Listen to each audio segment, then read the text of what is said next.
નમસ્કાર, star India TV ન્યૂઝમાં આપનું હાર્દિક સ્વાગત છે। આપ જોઈ રહ્યા છો સ્ટાર ઇન્ડિયા ટીવી ન્યૂઝ, સત્યની વાતે સત્યની સાથે। દાહોદ જિલ્લાના ફતેપુરા નગરમાં ફતેપુરાથી સાયકલ લઈને ચારધામ યાત્રાએ જવા માટે નીકળેલા યુવાનનું રામજી મંદિર ખાતે પ્રસ્થાન કરાયું।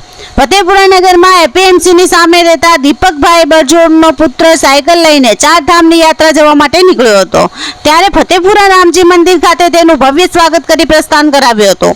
ફતેપુરા નગર જાલોદ રોડ ખાતે આવેલ એપીએમસી માર્કેટ યાર્ડની સામે રહેતા દીપકભાઈ બરજોડનો પુત્ર જયેશ બરજોડ પોતાની સાયકલ લઈને સવારે 8 વાગે ફતેપુરાથી ચારધામની યાત્રા 5000 કિલોમીટરની સાયકલ યાત્રા પર નીકળવાની માહિતી મળતા ફતેપુરાના નગરજનો દ્વારા તેમનું નગરમાં ભવ્ય સ્વાગત કરીને રામજી મંદિર ખાતેથી પ્રસ્થાન કરાવ્યું હતું। પ્રસ્થાન કરાવતી વેળાએ મોટી સંખ્યામાં લોકો ઉપસ્થિત રહીને હર હર મહાદેવ, બમ બમ બોલે જેવા નાદ સાથે ભક્તિમય વાતાવરણ સાથે વિદાય કરવામાં આવી હતી। Star India TV news Fatepura reporter Azad Mansuri, જિલ્લા દાહોદ।